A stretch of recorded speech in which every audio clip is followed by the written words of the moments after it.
La seule décision qui est prise, c'est allons taxer les riches, parce que les riches, c'est pas bien. Je comprends, les gens qui n'ont pas d'argent. Bah ouais, évidemment qu'on va taxer les riches. Moi aussi, je dirais ça. Bonjour Éric Larchevêque. Le cofondateur de Ledger. Vous êtes un entrepreneur investisseur désormais effectivement bien connu du grand public, puisque vous participez à Qui veut être mon associé sur M6. Les politiques sont complètement à la ramasse sur les sujets qu'ils sont censés administrer. Ça fait quoi quand on touche 6,5 millions du jour au lendemain? En ce qui me concerne, ça m'a fait ni chaud ni froid. J'ai pas de jet privé, je voyage pas en jet privé. Si je vais aller quelque part, mon premier réflexe, c'est de prendre le métro. Il faut effectivement faire attention parce que quand tu as une société qui se divise, ils peuvent dire regarde, c'est l'enculé de riche qui veut pas payer ses impôts, je me prends un coup de 8-6 dans la gueule, putain, ça fait mal, hein, une bonne canette. Faut faire attention. Mais pour autant, moi, je suis quelqu'un de simple. T'as des contrôles fiscaux pourtant? Mais bien sûr, évidemment. Et je pense que je vais m'en taper un énorme là. J'ai ouvert ma gueule, je pense qu'il y en a, ils te vont venir, l'archevêque.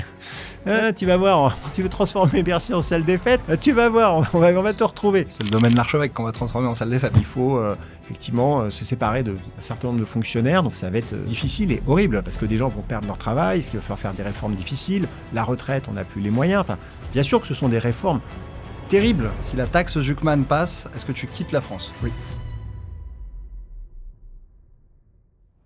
Alors Eric, bienvenue dans Métier de rêve. J'ai vu dans une interview que tu disais que voilà, ta définition du succès, c'était de pouvoir dire non quand ça te faisait chier d'aller quelque part, à, je sais pas, à une soirée, à un podcast. Donc écoute, aujourd'hui, visiblement, tu as dit oui. Je devais être de bonne humeur. Donc c'est ça. Je vais te demander pourquoi tu avais dit oui. C'était juste ton humeur ce jour-là? Non, c'est pas que l'humeur, c'est parce que je pense que déjà, tu as une bonne réputation de bien traiter les sujets. Et l'angle que tu m'as proposé, en fait, m'a plutôt intéressé. Donc, c'est pour ça que j'ai accepté. Donc, je suis ravi d'être là et de répondre à tes questions. Alors, on te connaît surtout pour être un des cofondateurs de Ledger, donc une société qui produit des petits coffres numériques, un peu comme des clés USB pour stocker donc, des actifs numériques comme des crypto-monnaies, par exemple. Comme le Bitcoin. Voilà, comme le Bitcoin, exemple, exactement. Alors, c'est valorisé 1,5 milliard de dollars et tu détiens environ 15% de cette société, voilà, donc ce qui fait de toi un des hommes les plus riches de France, donc bravo. Ouais. Mais on a l'impression, enfin en tout cas moi j'ai l'impression voilà, que sur les réseaux en ce moment tu es un peu en train de revenir. Donc ma question c'est la suivante, comment est-ce qu'on fait quand on a accompli autant de choses pour continuer à avoir la niaque, continuer à être motivé, et qu'est-ce qui te donne cette envie de revenir aujourd'hui? Alors, il y a plusieurs sujets. Déjà, c'est un ensemble de choses. Moi, j'ai quitté mon poste opérationnel chez Ledger entre 2019 et 2020. Et après, j'ai commencé un peu une slow life à la campagne. Je me suis installé dans un domaine en Sologne parce que honnêtement, j'en pouvais plus. Ça fait 30 ans que je suis entrepreneur. J'ai fait une dizaine de boîtes, des succès, des échecs. Et Ledger, c'était forcément la plus grosse réussite. Mais donc, j'ai vraiment payé au niveau physique, au niveau émotionnel et mental. Et donc, j'étais parti en slow life en me disant, je ne ferai plus rien, j'arrête. Je me disais pas que je vais à la retraite, mais je me disais, bon, OK, on va prendre du recul. C'est à ce moment-là où j'ai été casté dans Qui veut être mon associé, donc l'émission sur M6 où des entrepreneurs viennent pitcher leurs projets. Et on est en train de tourner là, en ce moment, la 6e saison. Et ça m'a donné une certaine visibilité. Les premières saisons, je n'ai pas tellement utilisé cette visibilité. Je n'avais pas vraiment de présence sur les réseaux sociaux. Et à un moment, en fait, c'est plus le côté entrepreneur. Je me suis dit, non, mais je ne peux pas juste laisser ça comme ça. Il faut pas gâcher. Tu vois, j'ai cette notoriété qui est en train de se créer, il faut l'utiliser. Et j'avais envie de parler entrepreneuriat. Je me suis dit qu'il y a plein de jeunes qui veulent se lancer, il y a des moins jeunes aussi. Et l'émission redonnait un petit peu ses lettres de noblesse à l'entrepreneuriat, essayer de réconcilier les Français avec la notion de réussite, d'argent, de succès. Et je me suis dit que je pouvais aussi apporter ma pierre à cet édifice. Et c'est pour ça qu'à un moment, je me suis dit, OK, je vais faire du contenu, je vais essayer de créer des contenus sur les réseaux. Et donc, j'ai développé principalement mon LinkedIn, qui est forcément le plus adapté à cet univers, mais aussi Instagram et puis récemment YouTube. Et après, on finit par se prendre au jeu et je me suis aperçu que j'aimais bien expliquer, j'aimais bien transmettre. Et donc, c'est un vrai plaisir. Et à la fin, on le fait tout simplement parce qu'on a besoin de trouver du sens dans sa vie. Ce n'est pas parce qu'on a réussi et que je pourrais effectivement me la couler douce, ne rien faire. En fait, je m'aperçois qu'assez rapidement, je ne tourne pas en rond et j'ai besoin de faire quelque chose. Donc, cette notion de retour, l'appel de la forêt, de revenir, de faire quelque chose, c'est la nécessité impérieuse et qui ne s'arrête jamais de donner du sens à sa vie. Alors justement, tu as annoncé récemment que tu allais revenir avec un tout nouveau projet. Ouais. La vidéo sort fin octobre. Est-ce que tu peux nous donner un petit indice ou pas sur...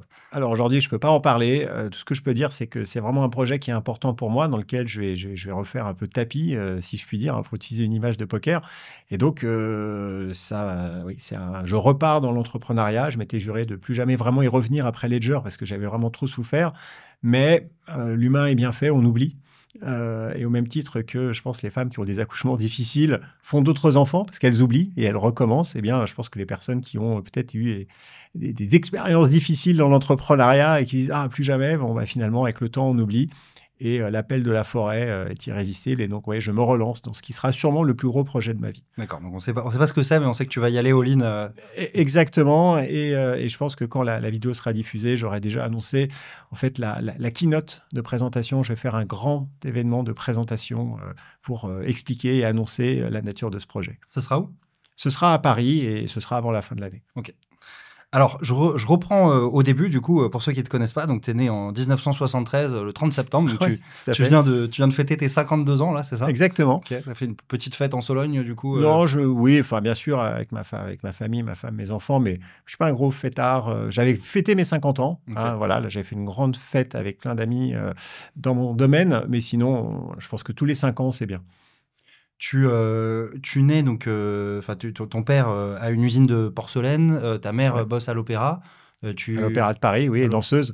Enfin, elle était danseuse à l'Opéra de Paris et ensuite, elle a fait une carrière plutôt artistique dans la danse. Oui. Donc tu dirais que tu es dans un milieu social plutôt privilégié, tu manques Oui, tu manques de rien je quand manque t'es de petit? rien, oui, on va dire privilégié, plutôt qu'on pourrait appeler de bourgeois, mais sans extrême, hein, puisque de toute façon, l'usine familiale de porcelaine a périclité dans les années 80. C'était très difficile pour la famille. On a quasiment tout perdu.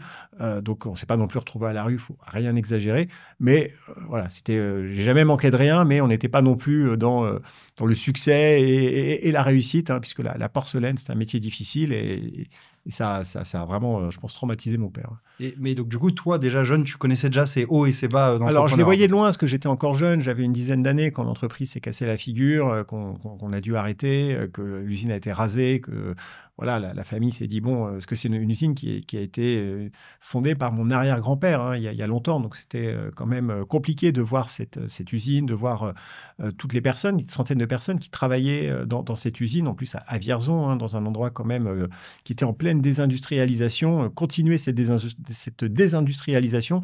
Donc, c'était un moment plutôt difficile. Donc, oui, j'ai vu plutôt la réalité de l'entrepreneuriat. Alors, à l'époque, on n'utilisait pas ce terme-là. Mon père se disait industriel. Mais en tout cas, j'ai vu que la réalité du business, hein, si je puis dire, elle était quand même rude. Et que, oui, il n'y avait rien de facile à essayer de monter une entreprise et de la développer. Tu vas te diriger, du coup, vers des études d'ingénieur, c'est ça? Oui, tout à fait. Mon père était ingénieur. Je me suis dit, je vais être ingénieur. Je n'ai pas réfléchi longtemps. Et je trouvais ça cool d'être ingénieur. Et j'aimais bien les maths, la physique. Et donc, je suis parti dans cette direction. Et je voulais en réalité être ingénieur en ordinateur. Je voulais comprendre comment fonctionnait l'architecture des ordinateurs. Et c'est pour ça que j'ai fait l'Essier, qui est situé à Marne-la-Vallée, une école où j'ai fait de la microélectronique. Et mon but, c'était vraiment de dessiner des architectures pour les microprocesseurs d'ordinateurs. Alors, comment, du coup, en sortant d'école d'ingénieur, tu vas te retrouver dans l'entrepreneuriat? Est-ce que tu vas tester un peu le salariat? Alors, quand tu veux avoir un diplôme d'ingénieur, tu vas faire un stage de fin d'études. Et donc, je l'ai fait dans une grande entreprise, Philips Semiconductors, puisque dans mon métier de microélectronique, il n'y a que des grands groupes qui peuvent avoir ce type de stagiaire. Et pour moi, ça a été un choc des cultures total. Je voyais plein d'ingénieurs, des gens qui bossaient, mais qui finalement étaient perdus dans un énorme système qui ne leur donnait pas de sens. Moi, j'ai travaillé pendant 6 mois sur la télévision numérique terrestre qui allait sur le marché 15 ans après. Donc, autant dire qu'on était très éloigné des réalités de terrain. Et en fait, je me disais, quand je voyais ces gens qui bossaient, qui n'avaient pas l'air très heureux, qui étaient gris, je me disais, mais comment ils font pour ne pas se pendre? J'ai l'impression qu'ils n'avaient pas de sens, en fait. Peut-être qu'ils étaient très heureux, j'en sais rien. Mais moi, ce que je ressentais, je me disais, mais non, mais moi, ce que je veux, c'est vivre mon travail. Je veux vraiment être impliqué. J'ai envie de dormir dans le bureau. Mais là, je ressentais que ça n'avait pas de sens, en fait, là-bas. Ce n'était pas trop la politique de la maison de dormir sous son bureau et de bosser comme un malade. Et donc, plus par rejet, je me suis dit, mais qu'est-ce que je peux faire? Qu'est-ce que je vais faire de ma vie? Je me suis dit, bah, tiens, peut-être que le mieux, c'est de créer son entreprise. Pourtant, je ne savais pas ce que c'était. Je ne comprenais rien. Donc, je suis allé à la Fnac et j'ai acheté des bouquins sur comment créer son entreprise, hein, comment créer sa SARL. Parce qu'à l'époque, entrepreneuriat, start-up, business, ça n'existait pas. Il n'y avait pas de vidéo YouTube. Il n'y avait rien, absolument rien. Et créer sa SARL pour être gérant, en fait, il fallait tout faire. Il n'y avait pas de ressources disponibles en ligne. Et donc, j'ai tapé les statuts sur Word. J'ai tout fait moi-même. J'ai un peu appris la compta. Donc, au début, c'était vraiment pas simple. Mais par contre, je n'ai pas hésité une seule seconde. Je me suis dit que si je voulais être libre, parce que j'ai toujours été profondément attaché à la liberté, je ne sais pas pourquoi, en tout cas, je suis comme ça, je voulais pouvoir avoir mon destin entre les mains. Et même si je savais que j'allais gagner beaucoup moins d'argent que ceux qui avaient été diplômés la même année que moi, hein, mes amis ingénieurs qui étaient très bien payés, pour moi, ça n'avait aucune importance parce que j'avais le sentiment de faire ce que je voulais et d'être heureux. Et donc, on a créé une entreprise qui faisait des sites Internet à l'époque où Internet était inconnu. Il y avait le Minitel, il y avait le fax. Donc, on devait plutôt faire de l'évangélisation pour expliquer pourquoi c'était peut-être pas mal d'avoir un site sur Internet et pas juste se limiter au Minitel. Alors justement, ton premier gros succès, si je ne me trompe pas, c'est une sorte de conglomérat de sites pour adultes, c'est bien ça? Alors, j'ai fait cette première entreprise et après je me suis rendu compte que, c'était difficile de chaque année, enfin chaque mois plutôt, retrouver des clients, que c'était mieux de mettre en place un système plus, de revenus récurrents et un peu par accident, en fait, on est arrivé à développer, via un client un site érotique, un site pour adultes et là, on a vu que ça marchait très bien et on a développé, surtout une technologie d'affiliation, de monétisation. On était en réalité plus une fintech au niveau du back-office, qui nous permettait de, monétiser du trafic. Les gens avaient, des sites avec du trafic. Ils envoyaient le trafic chez nous et on le monétisait avec des moyens de paiement, avec, des lignes surtaxées, avec de la carte de crédit et on leur renvoyait, en fait, de l'affiliation, des reversements. Donc on a un petit peu, ouvert ce type de business en France et c'est ça qui a très très bien marché et l'entreprise est arrivée à 20 millions d'euros de chiffre d'affaires en 2-3 ans. Donc ça a été une vraie réussite qu'on a ensuite vendue à Rentability Web, qui était une boîte cotée qui développait plein de services sur Internet. Alors c'est la question que j'allais te poser, donc tu vas revendre cette boîte à 22 millions. Toi en perso, tu en touches 6,5, c'est ça? Ouais, c'est ça. C'est la première fois que tu fais un gros coup d'éclat à ce moment-là? Ouais, tout à fait. Alors avant, je gagnais quand même bien ma vie parce que l'entreprise fonctionnait. Donc, elle générait des dividendes. Donc, c'était le bootstrap. Hein, on n'avait pas levé de fonds. Donc, c'était une PME, en fait, hein, et qui fonctionnait bien. Mais oui, c'est mon premier exit, là où je touche d'un seul coup quand même une somme conséquente. Ça fait quoi quand on touche 6,5 millions du jour au lendemain? Est-ce qu'il y a un risque de devenir un peu fou, de se faire des craquages, de se faire des gros hôtels, des gros restos, ou t'es Alors, resté... je pense qu'il y a potentiellement ce risque-là, mais en ce qui me concerne, ça m'a fait ni chaud ni froid. Alors, j'étais content, bien sûr, puisque c'était la réalisation d'un travail et on ne peut être que satisfait et fier, hein, de voir ce type d'argent arriver. Mais moi, je me suis dit, OK, maintenant, je vais pouvoir passer aux choses sérieuses. Je vais pouvoir créer d'autres business. Voilà, je me suis dit, je suis un peu dans la cour des un peu plus grands. Et tout de suite, mon premier réflexe, c'était OK, qu'est-ce que je vais faire? Comment je vais réinvestir? Comment je vais pouvoir créer de nouveaux business plus impactants maintenant que j'ai un vrai capital? Parce que quand j'ai commencé, je n'avais pas vraiment de capital. J'avais 7 000 €, ce qui était déjà pas mal, que j'avais gagné en vendant. J'avais écrit un bouquin, j'étais journaliste, enfin pigiste plutôt dans des magazines. J'écrivais des articles d'électronique. Donc en fait, c'est vraiment moi qui bossais. Mais là, j'avais un vrai capital et donc je me suis dit, OK, maintenant, on va continuer et on va continuer à développer du business. Et du coup, tu commences à investir dans des projets? Oui, j'investis dans des projets, principalement dans l'immobilier, parce qu'à cette époque, je me suis expatrié en Roumanie. Donc là-bas, à ce moment-là, il y a vraiment le pays est en croissance, il y a plein d'opportunités à faire. Donc j'achetais des terrains que je revendais à des entreprises françaises qui voulaient s'installer. Donc j'ai fait ça un petit peu et ensuite je suis allé en Lettonie, parce que je m'embêtais un peu en Roumanie. Et la Lettonie était un pays qui était en reconstruction totale après la chute, hein, de l'URSS et qui donc se construisait sur des bases technologiques assez modernes. Par exemple, donc, on entend beaucoup parler de l'Estonie avec la citoyenneté électronique. Donc, là-bas, il y avait plein de choses sympas. Et donc, je me suis dit, tiens, c'est un pays en pleine croissance. On appelait ça les tigres baltes à l'époque, hein, des croissances de 10% du PIB par an. C'était énorme. Et donc, je suis allé là-bas. J'ai développé de l'immobilier aussi. J'ai essayé de faire un peu de tech, mais bon, le pays était trop petit.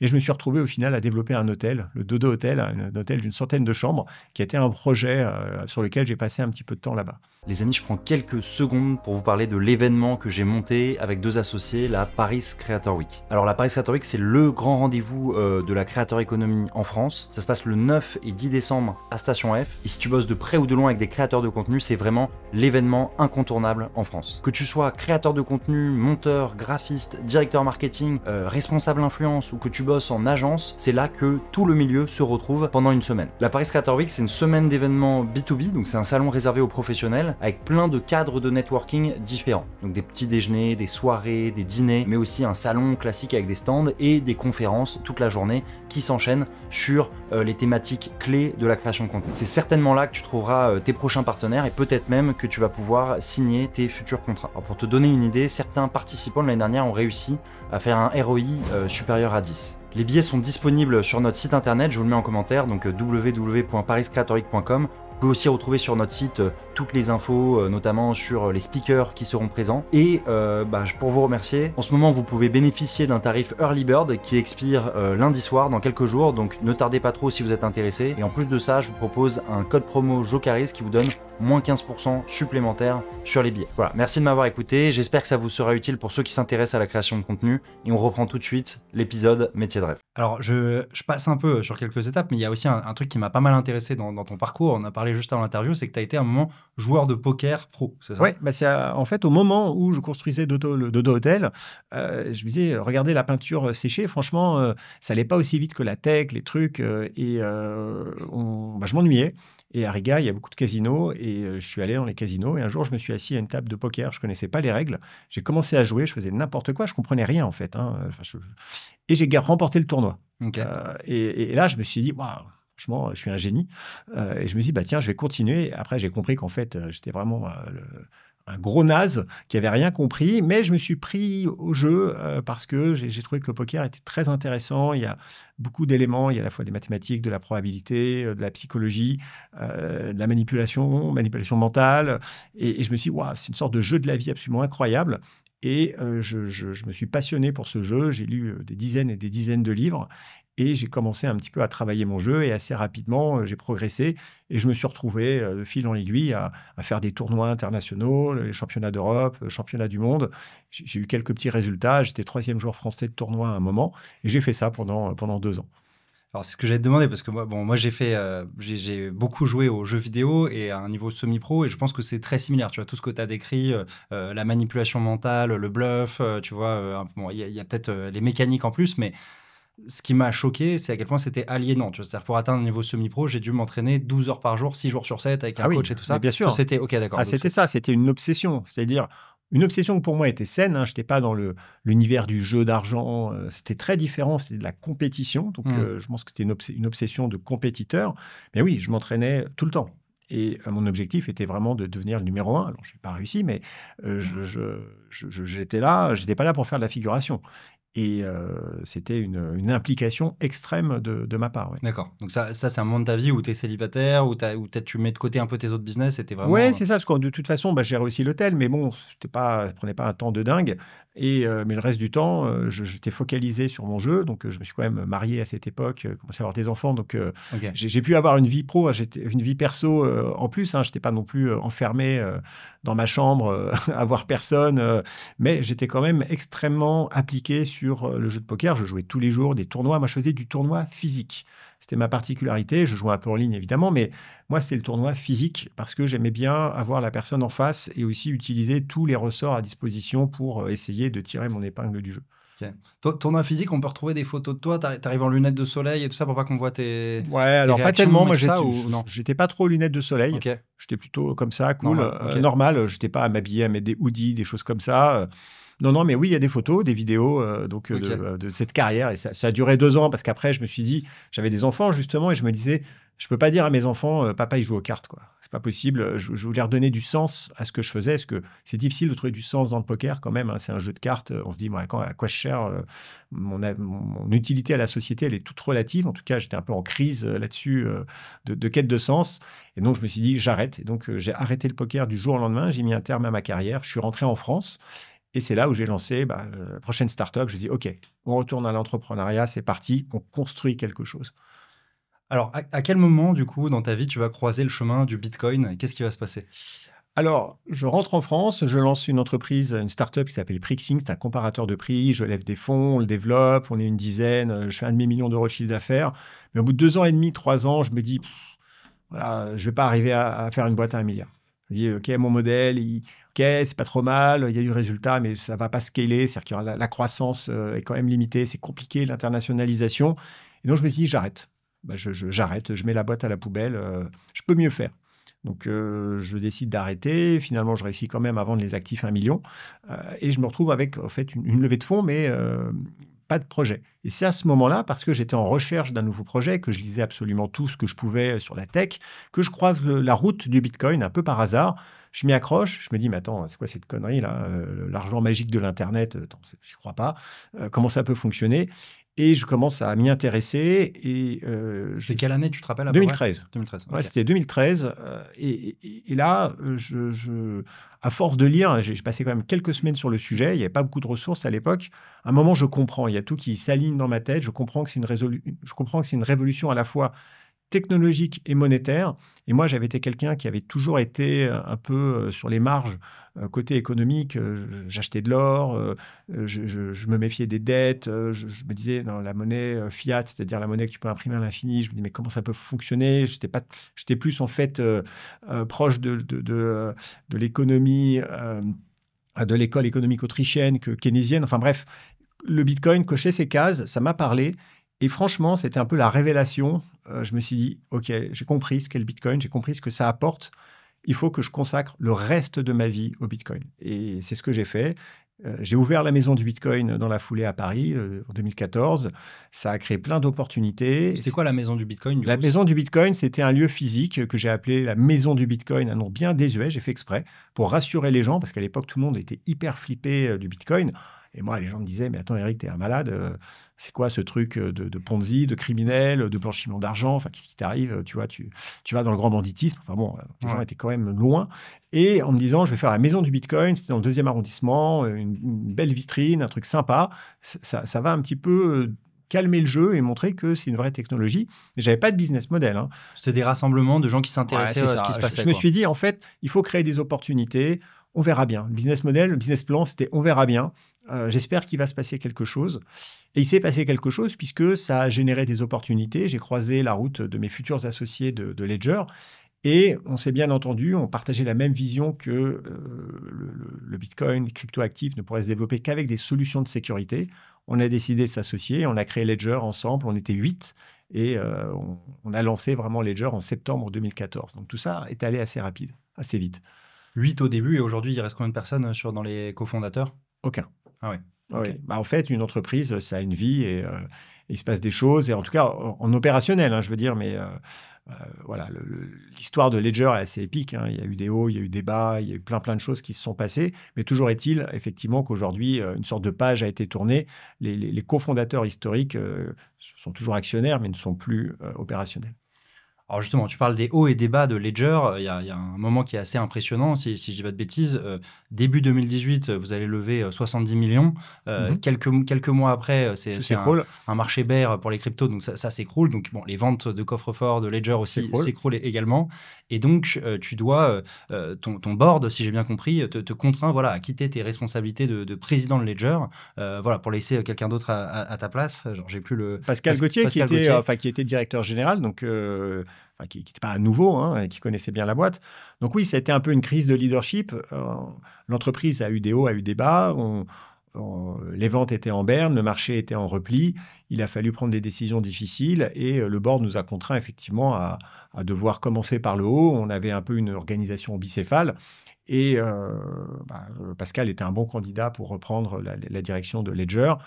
Moi, je voulais rester, mais bon, j'ai compris finalement, pour faire simple, que le board n'avait plus confiance en moi. Et donc là, c'était difficile, hein, c'était un moment un peu compliqué à accepter pour moi. Et donc, j'ai décidé de dire, OK, plutôt que de renverser la table, de me battre, de dissoudre le board, parce que bon, il y a toujours plein de possibilités, j'ai plutôt décidé de tomber sur mon épée, d'accepter de partir. Et donc ça, c'était en 2019. Et c'est à ce moment-là où j'ai quitté Ledger, j'ai quitté Paris et je me suis dit, OK, je repars vers une nouvelle vie en fait. Comment on fait pour, en 24 heures, prendre une décision aussi dure de se faire, voilà, déposséder de son enfant, quoi, comme ça, Alors est-ce que tu es déjà, accompagné dans ton processus de non, décision? moi j'étais seul, enfin, il y a ma femme, Yvetta, enfin, donc je pouvais quand même parler, j'étais pas seul, mais c'est une décision que je ne pouvais prendre que seul. Et j'étais pas dans l'émotionnel, comme tu viens de le décrire. Je disais pas: «Ledger, c'est mon bébé, c'est mon enfant». Ça, c'est des termes, en fait, qui n'ont pas de sens et qu'il faut mieux éviter, hein, dans l'entrepreneuriat. Il faut quand même rester froid. Par contre, évidemment que j'y avais mis un affect assez important et que, cette décision a été extrêmement difficile, surtout que en quelques heures, je suis passé de mais over my dead body, quoi. Jamais je lâcherai mon poste de président fondateur à bon, bah, je pars. Donc j'ai fait un travail un petit peu sur moi-même, essayer de comprendre finalement ce que j'attendais de la vie. Donc j'ai dû prendre un recul assez important. Et finalement, ce qui a achevé de me convaincre, c'est que j'avais quand même quelqu'un qui pouvait reprendre la direction de l'entreprise, qui était Pascal, bah, qui était pas un manche, hein, qui savait ce qu'il faisait, j'avais confiance en lui. D'autre part, le board n'avait pas confiance en moi, donc je partais d'un petit peu loin. Et puis, finalement, j'ai vu une porte qui s'ouvre, une porte que j'aurais jamais pu considérer un jour voir, que je pouvais franchir cette porte et en 1 milliseconde, le poids du monde sur mes épaules disparaissait. Et finalement, j'ai fait cet exercice de pensée, de me dire: «OK», de me projeter, dire: «Bah, il y a plus Ledger, j'ai plus de responsabilité, j'ai plus rien». D'un côté, c'est terrible parce que, tout ce qui est un peu le sens de ta vie, qui tu es, disparaît. Parce qu'en fait, tu es plus personne, tu vois? Tu es plus le CEO de Ledger, d'une boîte quand même, qui a une potentiel incroyable. Mais d'un autre côté, tu as plus de responsabilité et tu as ce poids qui disparaît. Et je me suis dit: «OK, finalement, le poids qui disparaît, ça ouvre une porte, c'est une nouvelle vie qui commence». Et moi, j'ai jamais eu peur de l'inconnu, je me suis dit: «OK, on» j'ai tous les 5 ans, en fait, j'ai changé de vie, en réalité. Et là, je me suis dit: «OK, c'est une nouvelle vie». J'ai appelé Pascal, je dis: «OK, tu étais le CEO de la boîte». J'ai appelé le board, j'ai dit: «OK, je pars». Et en quelques heures, c'était plié et vraiment, j'ai pris un carton, j'ai rempli le carton, avec mes affaires et je suis parti. Et ça, c'est un truc que tu as jamais regretté? Tu t'es jamais réveillé la nuit en te disant: «Je Non, regrette»? non, non, non. En fait, moi, je suis quelqu'un qui regarde jamais en arrière. Je regrette rien. On pourra jamais savoir, ce qui serait passé, si j'étais resté. Est-ce que ça aurait été mieux, moins bien?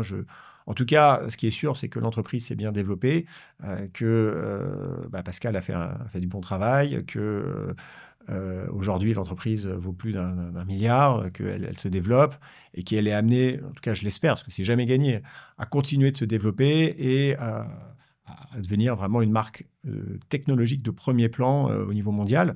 Donc, je pense que l'avenir de Ledger est plutôt brillant.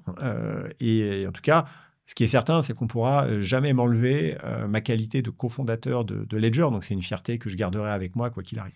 C'est ça, parce que tu dis du jour au lendemain, tu es plus personne. Bon, c'est aussi là qu'a commencé, tu commencé à te faire inviter, bah, justement sur Qui veut être mon Oui, tout à fait. associé, qui était Paradoxalement, ça a ouvert d'autres portes et ouais. qui ont créé une autre forme de moi-même, et je suis devenu à nouveau quelqu'un, mais de façon différente. Mais à ce moment-là, je ne pouvais pas savoir ce qui allait se passer. Donc, j'acceptais quand même de mettre un terme à quelque chose. Mais il faut avoir confiance dans l'avenir et accepter de lâcher un peu les choses, de voir les opportunités, créer des opportunités, mais ensuite surtout de les saisir. Alors justement, qu'est-ce que ça a ouvert comme autre porte? Donc c'est là que tu commences donc à rejoindre le jury de Qui veut être mon associé, c'est ça? C'est la première saison de Qui veut C'est être la mon associé? première saison. On commence le tournage quelques mois après que je sois parti de Ledger. Donc finalement, ça tombe un peu au bon moment, puisque ça me redonne aussi quelque chose à faire, ça me redonne une perspective. Et on commence le tournage de la saison 1 qui sera diffusée juste avant le Covid. Et donc la première saison s'est bien passée. Ça n'a pas été un énorme succès, mais ça a marqué en fait le début de la marque Qui veut être mon associé, qui depuis s'est vraiment développée. Alors ça marche comment la télévision, à la différence de YouTube? C'est tu tournes tous les épisodes d'un coup, et après Oui. tu espères que ça a marché du coup, mais tu as déjà engagé tous tes coups de prod, quoi? C'est ça, en fait, ça dure 1 mois. Il y a une dizaine de jours de tournage, on va dire. On fait 6 cas par jour et on tourne pas les 6 jours d'affilée, hein, il y a des pauses. Donc c'est pour ça que ça dure 1 mois. Il y a pas mal d'équipes, c'est quand même une grosse production. Et oui, bah, la prod, elle fait toutes les rushs, hein, elle filme tout et c'est du flux. Et après, c'est monté et il faut donner les bonnes intentions, il faut donner le bon environnement musical, le bon ton. Donc là, ça a duré assez longtemps, hein, le premier montage pour trouver la bonne approche de faire une émission qui fonctionne. Et Jérémy Omblin, hein, qui sont les producteurs artistiques, ont fait un énorme travail de qualité et qui ont donné, je pense, vraiment toute sa force à l'émission. Donc là, c'est la réalisation et le montage apporte beaucoup.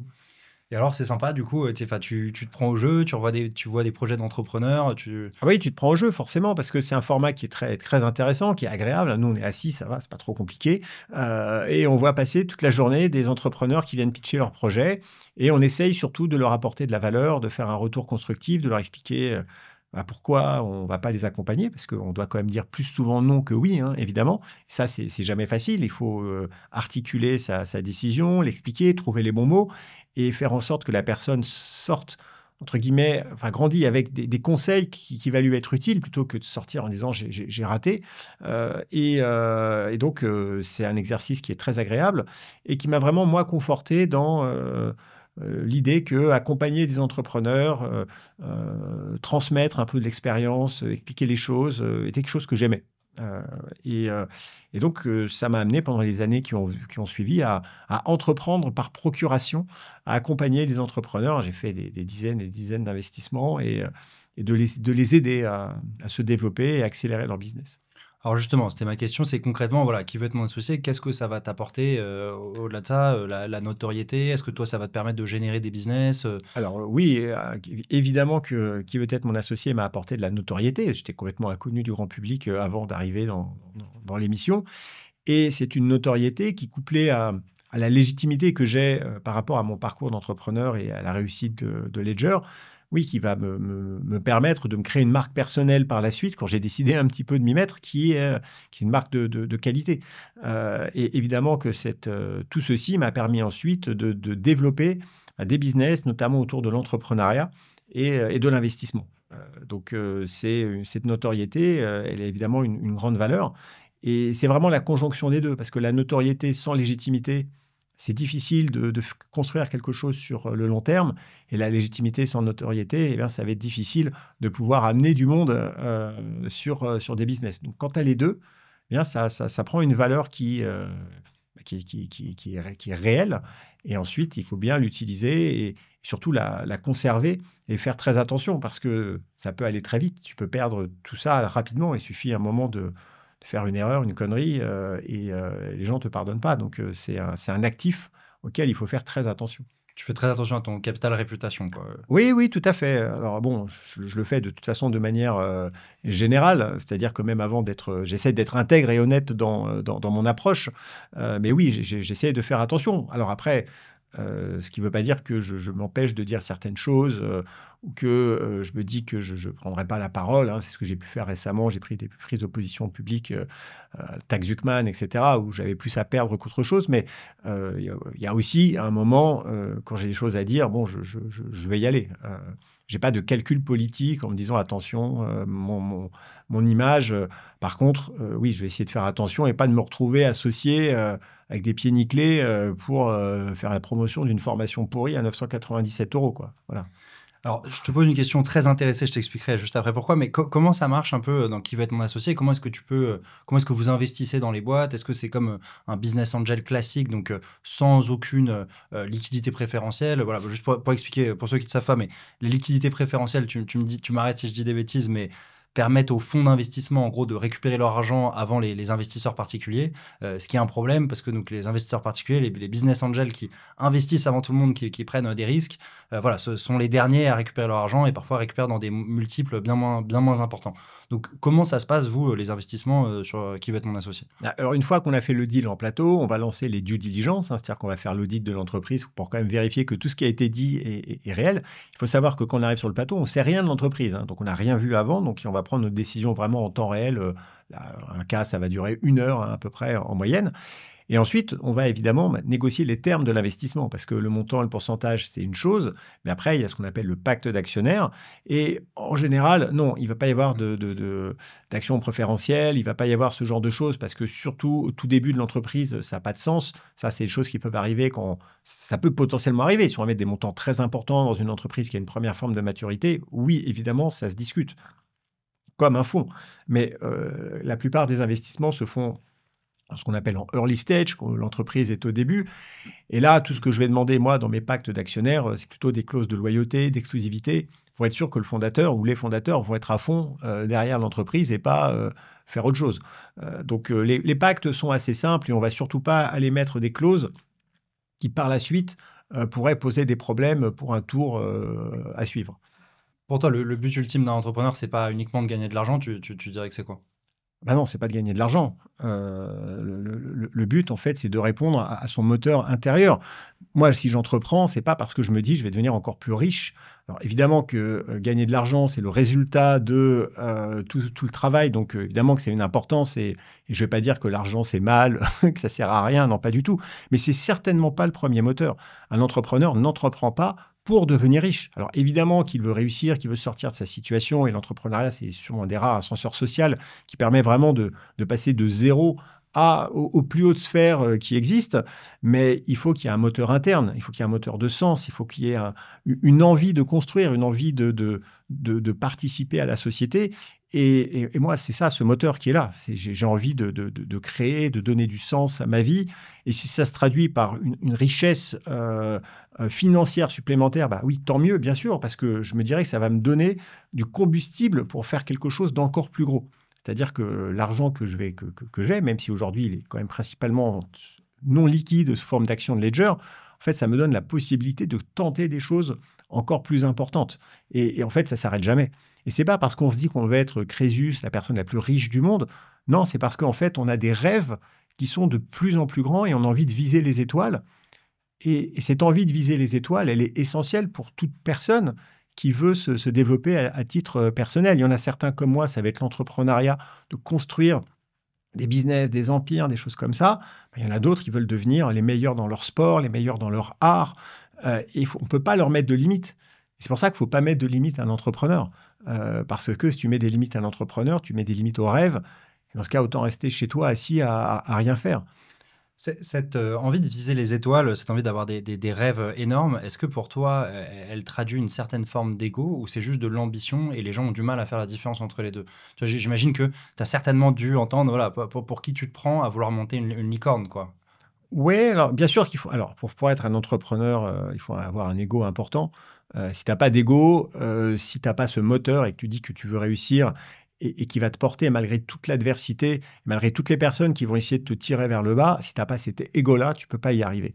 Cependant, un ego important ne veut pas dire un melon de ma boule, parce que pour réussir en tant qu'entrepreneur, il faut paradoxalement avoir une bonne forme d'humilité. Parce qu'un entrepreneur qui réussit, c'est quelqu'un qui est capable de comprendre le marché, d'écouter l'autre, d'avoir de l'empathie. Et je pense que si j'ai bien réussi au poker, c'est parce que j'ai une forme d'empathie. L'empathie, ça veut dire quoi? C'est d'être capable de se mettre à la place de l'autre et de dire qu'est-ce qu'il veut, de quoi il a besoin. Et donc, si tu es capable de comprendre ça sur le marché, bah forcément, tu vas mieux réussir. Et donc, il faut à la fois avoir de l'ego, bien sûr, mais l'ambition, elle est naturelle en réalité. Donc oui, il faut avoir de l'ego, mais mesuré par une forme d'humilité qui fait que tous les entrepreneurs qui réussissent n'ont pas forcément en fait un melon de malade où ils ont l'impression d'être supérieurs aux autres. Ça ne fonctionne pas comme ça. Mais par contre, oui, il faut un fort ego. Et parfois, oui, il y a des gens qui peuvent se dire, attends, mais pour qui il se prend je dirais, est-ce qu'il se croit supérieur aux autres? En plus, il a de l'argent. Et après, les gens mélangent tout. Et je comprends que les gens réagissent comme ça. Mais en tout cas, c'est pas, en tout cas, la manière dont moi je suis construit, j'estime, en tout cas, peut-être que je me fais une illusion, mais en tout cas, j'estime que malgré ma réussite et malgré la réussite financière, je suis resté le même. C'est pour ça que quand j'ai fait ma première exit et que j'ai eu les 6 millions qui sont allés sur mon compte, en fait, ça n'a rien changé chez moi. Alors oui, peut-être que j'ai pu faire la fête un peu plus, me faire plaisir, évidemment, mais je n'ai pas vrillé. Parce que l'argent, en fait, peut faire vriller très rapidement les gens. Souvent, dès qu'ils ont de l'argent, dès qu'ils ont une sorte de pouvoir, en fait, ça les fait vriller. Parce que c'est le pouvoir qui les fait vriller. Mais quand tu as quelqu'un qui cherche pas, qui s'en fout du pouvoir, bah, je pense que l'argent ne va pas le faire vriller. Et donc, il va rester fidèle à lui-même. Ouais, je suis assez d'accord avec toi. Moi, les gens que j'ai vus gagner beaucoup d'argent, du pouvoir ou de la notoriété, et c'est vrai que à chaque fois, c'est une forme de pouvoir différent. Oui. J'ai pas l'impression qu'ils s'est vrillé, j'ai l'impression qu'ils sont devenus eux-mêmes. Tu vois, c'est-à-dire que en fait, c'est des gens qui avaient quelque chose de malsain et c'est peut-être ça les a révélés. Ils n'osaient pas le montrer, tu vois. Et après, ils se sont dit bon, bah, je suis assez fort pour pouvoir. Ouais, parce qu'à un moment, oui, tu as ce qu'on appelle la fuck you money, c'est-à-dire que tu peux dire attendez, moi j'en ai rien à foutre, faites ce que vous voulez, j'ai de l'argent. Donc à un moment, oui, on peut se montrer sous son vrai jour. On n'a plus besoin de faire semblant. Et parfois, oui, ça peut révéler peut-être des personnalités un peu plus toxiques que d'autres. Alors justement, récemment, tu as beaucoup pris la parole dans plein de médias, notamment autour du sujet de la taxe Zuckman. Ouais. Voilà, donc la taxe Zuckman, bon, je pense que tout le monde le sait, mais c'est l'idée de taxer 2% du capital des fortunes qui ont plus de 100 millions d'euros. Toi, tu as une fortune, je crois, estimée à 340 millions d'euros selon Challenge, donc il faudrait que tu sortes chaque année 7 millions d'euros. Oui. Est-ce que tu peux expliquer de manière assez simple pourquoi c'est absurde, pourquoi ça ne serait pas possible pour toi de payer 7 millions d'euros chaque année? Oui, parce qu'en fait, ce capital, c'est un capital virtuel. C'est ce qu'on appelle une plus-value latente. Je suis actionnaire de Ledger qui vaut 1,5 milliard de dollars. Et donc, ma part vaut une certaine somme. Mais cette somme, elle n'est pas liquide. C'est-à-dire que je n'ai pas cet argent sur mon compte en banque. Et venir me réclamer 7 millions par an, ce serait me forcer à vendre des actions. Le problème, c'est que l'entreprise n'est pas cotée, donc je ne peux pas vendre ces actions facilement, c'est très compliqué, ou alors il y a des décotes qui sont vraiment importantes, énormes, à 50, 60, 70%.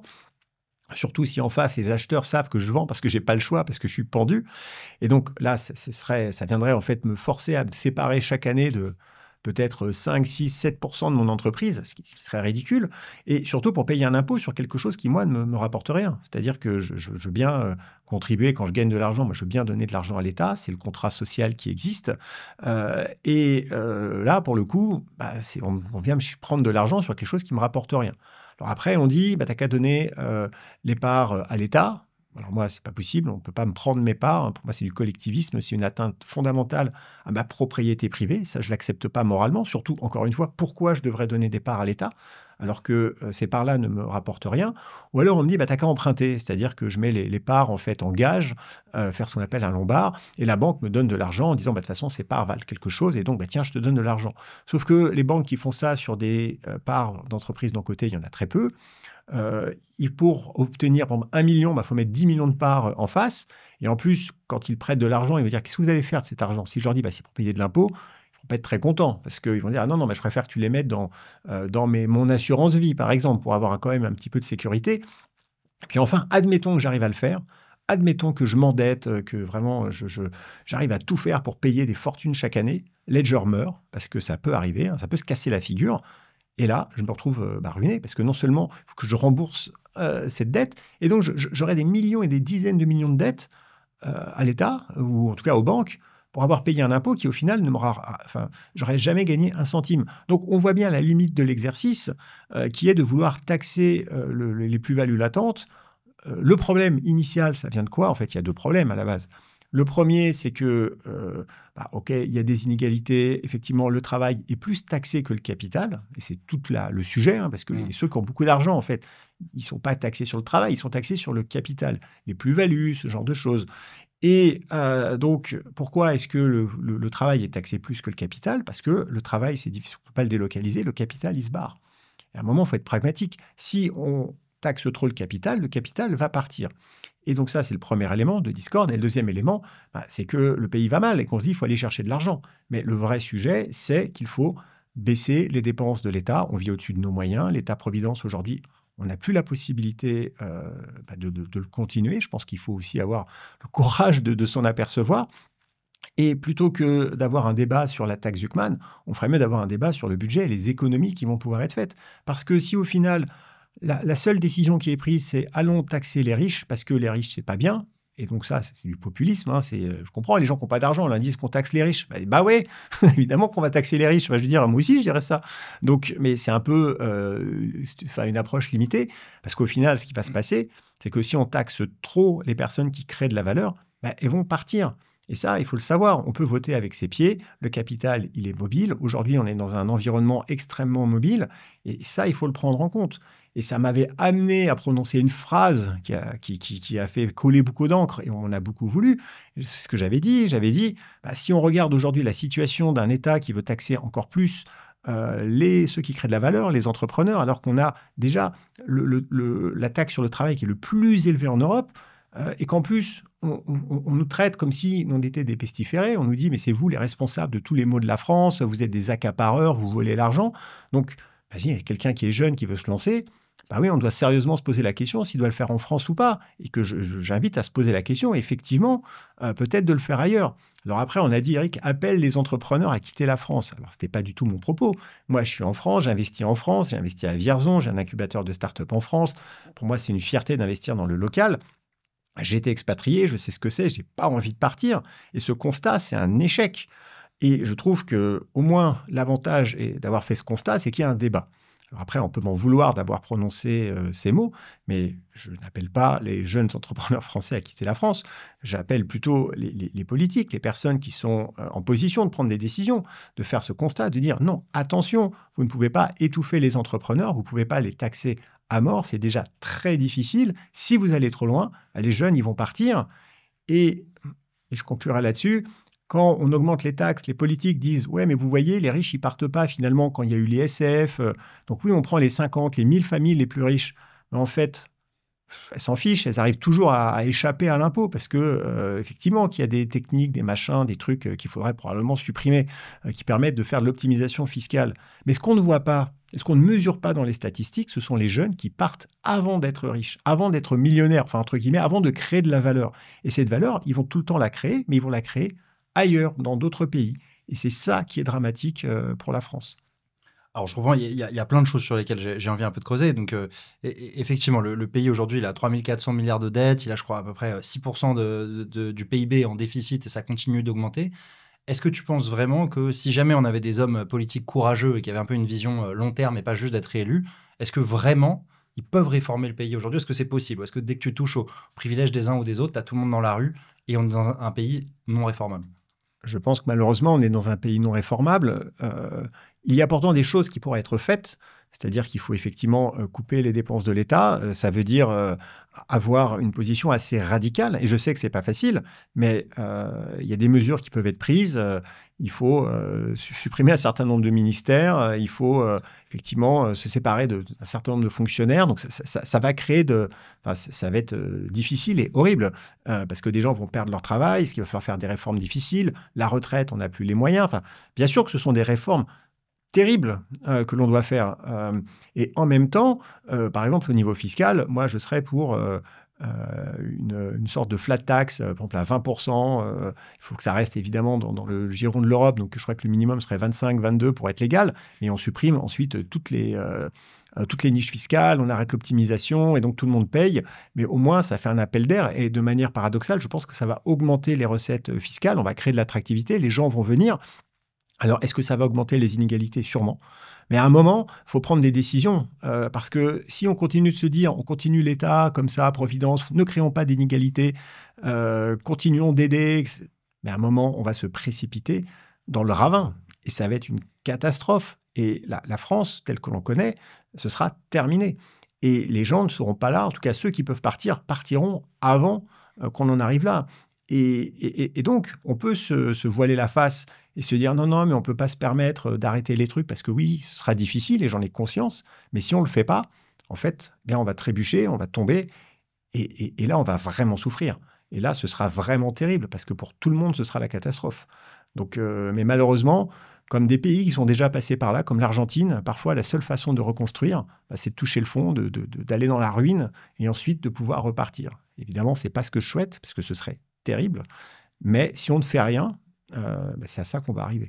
Alors c'est ça justement, je pense qu'il crée la fracture, c'est que alors, comme tu l'as dit, qu'on est un des pays qui dépense le plus, on a une dépense publique à 57% du PIB, on est aussi, selon une étude de l'OCDE, un des pays les moins méritocratiques, je crois qu'on est avant-dernier dans l'OCDE. Ce qui regarde, c'est le nombre de générations qu'il faut pour sortir de la pauvreté. Pauvreté, c'est moins de 60% du revenu médian. En France, il faudrait 6 générations, donc 180 ans, là où dans d'autres pays, c'est 4 ou 2 générations, quoi. Est-ce que tu penses que c'est parce qu'on dépense l'argent du contribuable n'importe comment ? Alors ça, c'est sûr, le système éducatif. Alors on dépense beaucoup d'argent en France et pour autant, on a un système de santé qui tombe en ruine. L'éducation, on prend de plus en plus de retard en fait par rapport aux autres pays. Et en plus, on a quand même une mentalité qui n'est pas dans le succès, dans la méritocratie, dans la responsabilité individuelle. Souvent, le premier réflexe de quelqu'un qui veut lancer son business, c'est alors c'est quoi comme aide ? Moi, je dis, il faut virer toutes les aides de l'État aussi, hein, sur les entrepreneurs, sur l'entreprise. Il faut qu'on vive ou qu'on meure par l'épée de l'entrepreneur. Et et là, il y a vraiment un problème d'état d'esprit d'un point de vue général. Et là-dessus aussi, il faut réformer cet état d'esprit. Mais ça, il est très français. On est quand même très à gauche en France, hein, et c'est un constat qu'on peut faire, mais de ce fait, les gens vont peut-être pas avoir envie d'avoir des grands rêves. Ils vont se dire, OK, on reste un petit peu comme ça, noyé dans la masse, on dépend d'un État un petit peu généreux, nounou, on va pas faire de vagues, alors que la seule façon, oui, de méritocratique, c'est par l'entrepreneuriat. Alors, ça ne veut pas dire que tout le monde doit être entrepreneur, mais on va quand même voir évoluer la notion du travail qui va se fragmenter. On aura de plus en plus de personnes freelance qui vont travailler pour elles-mêmes, qui seront consultants, qui auront en fait un système de micro-entrepreneuriat et qui ne seront pas forcément salariés dans une entreprise. De plus en plus de jeunes veulent avoir leur liberté de ce côté-là. C'est terminé les gens qui rentrent dans une entreprise, qui passent 30 ans, 40 ans. Là, il y a un changement de paradigme total dans le monde du travail. Et ça c'est peut-être une des façons de contribuer à pouvoir créer plus de valeur en ayant plus de personnes qui vont se lancer, qui vont investir leur temps, leur capital pour faire les choses de façon plus positive. Et si on arrive à relancer une dynamique entrepreneuriale en France, eh bien, ce sera un des éléments, je pense, d'espoir. Et moi, c'est mon combat. Je pense que pour s'en sortir, pour que la France s'en sorte, la réponse, elle n'est pas dans plus d'État, elle est plutôt dans plus de libéralisation des choses, plus d'entrepreneuriat, plus de capacité d'entreprendre, de faire, moins de régulation, moins de réglementation, et de permettre à tous ceux qui ont envie, qui s'en sentent un petit peu la possibilité et la volonté, eh bien, d'entreprendre, de créer de la valeur. Il n'y a que comme ça, je pense, qu'on arrivera à sortir le pays, et en mettant derrière aussi, bien sûr, une fiscalité responsable qui soit en accord avec cette vision, et puis une gestion du budget aussi responsable. Alors justement, il y a beaucoup de personnes en ce moment qui pensent, et j'en fais partie, que voilà, pour redresser le pays, il faudrait mettre un entrepreneur à la tête du pays. Est-ce que tu partages cette vision? Et toi, Éric Larchevêque, président de la République, qu'est-ce que tu changerais? Alors, je ne pense pas qu'on puisse diriger un pays comme on dirige une entreprise. Je pense que c'est vraiment deux choses très différentes et il faut faire attention, il ne faut pas se tromper là-dessus, il ne faut pas faire des raccourcis simples et faciles. Cependant, l'avantage de l'entrepreneur, c'est qu'il est pragmatique, qu'il est dans le concret et qu'il a vraiment une expérience de la réalité du terrain, ce que souvent les politiques n'ont pas. Les politiques sont complètement à la ramasse sur les sujets qu'ils sont censés administrer. C'est très rare d'avoir des personnes qui viennent de la société civile, qui ont une expérience dans tel ou tel domaine, devenir ministre de ce domaine. Ce sont des personnes qui ont fait toute une carrière politique, qui sont des très bons politiciens, mais qui au final sont juste là pour se faire élire, qui ont peut-être une envie d'aider la France et ils sont peut-être complètement alignés avec ça et ils sont de bonne foi. Mais au final, malheureusement, ils ne maîtrisent pas grand-chose. Alors que l'entrepreneur, lui, eh bien, ou ceux qui viennent de la société civile, parce qu'il n'y a pas que les entrepreneurs, sont capables d'avoir une vision et des actions beaucoup plus proches du terrain. Donc, je pense que oui, les entrepreneurs ont quelque chose à faire et quelque chose à jouer pour redresser la France. Cependant, je ne crois pas au spectre du politique. Éric Larchevêque, président, je n'y crois pas une seconde. Je ne pense pas que cela serait la solution. Donc, ce n'est pas ça qui est annoncé dans 2 semaines. Alors, non, ce n'est pas ça. Non, pas du tout. Je pense que aller en politique, ce serait en fait annihiler toute possibilité d'action. Et je crois que je pense que le chemin vers un avenir meilleur passe par l'entrepreneuriat, la responsabilité individuelle, la création de valeur.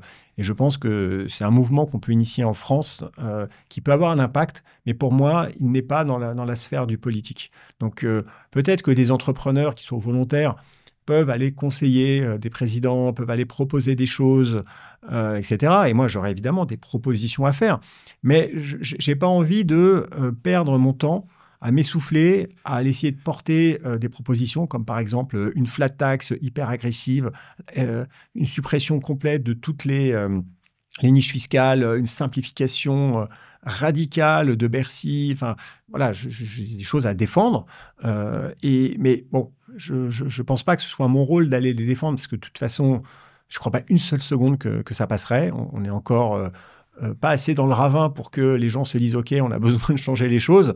Et donc, je ne vais pas aller m'envoyer en l'air en politique. Je pense que je peux contribuer à mon pays d'une façon différente. Alors justement, tu dis qu'on n'est pas assez dans le ravin. Tu étais connu pour tes prédictions, notamment sur le Bitcoin. Est-ce que tu peux nous faire 2 scénarios, un scénario optimiste, un scénario pessimiste pour la France, je ne sais pas, d'ici 5-10 ans? Alors le scénario pessimiste, c'est une France qui devient ingouvernable, enfin qui reste ingouvernable.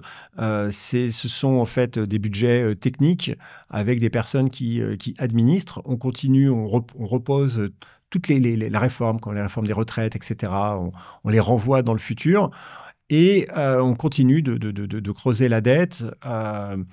En 2027, on se retrouve avec soit l'extrême gauche ou l'extrême droite, avec un gouvernement ultra-socialiste, collectiviste, et les décisions sont prises en fait d'aller chercher encore plus d'argent là où il est, donc des taxes Zuckman renforcées, augmenter les taxes, donc aller chercher plus d'argent et essayer de sauver la France par la ponction fiscale. Ça va générer des départs, ça va générer en fait des mouvements assez importants, donc les recettes fiscales vont diminuer. Un moment ou un autre, on aura du mal à assurer les deux bouts. Il y aura des mouvements un petit peu sociaux de plus en plus importants pour essayer de conserver des acquis qui sont impossibles à suivre, etc. La France, la notation de la France continue de diminuer parce que forcément les chiffres sont dans le rouge. Augmentation des taux, la dette devient insoutenable. À un moment, en fait, on n'arrive plus à maîtriser non plus la dette et le coût du remboursement qui devient le premier poste de l'État. On arrive donc à des montants qui n'ont plus aucun sens. Et là, devant l'impossibilité de gérer la situation, les autres États comme l'Allemagne, etc., qui essayent de dire « Attendez, on a besoin de garder la France, on ne peut pas socialiser la perte de la France partout en Europe. » Donc, ils vont forcer à mettre en place des solutions. Ça ne passe pas parce que dès qu'on veut mettre quelque chose, la France devient un feu et à sang pour protéger les acquis.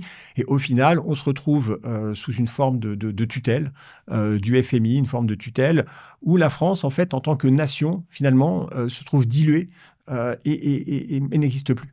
Et là, par contre, au moment où le couperet tombe, il n'y a plus d'argent, on doit couper les choses, il y a des saisies sur les comptes bancaires, on va aller nationaliser en fait tout l'argent de tout le monde en récupérant absolument tout, les assurances vie, les comptes en banque, on prend tout pour essayer de sauver la France, tout le monde perd tout. Tous ceux qui sont restés sont les dindons de la farce. Les seuls qui ont pu s'y échapper, c'est ceux qui avaient de l'argent et qui sont partis et qui voient le pays crever de loin et qui reviennent pour ensuite essayer de reconstruire sur les ruines de la France. Donc, et avec au milieu, évidemment, des drames, des gens qui meurent, parce que, bref, l'enfer, l'horreur, quoi. Donc ça, c'est, je pense, le scénario pessimiste. Tu me rassures, si c'était l'optimiste.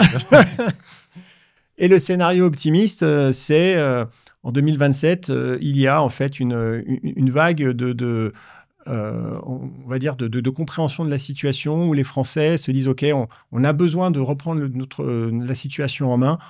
On accepte en fait de sacrifier le présent pour le futur, pour pas laisser à nos enfants en fait une France dévastée.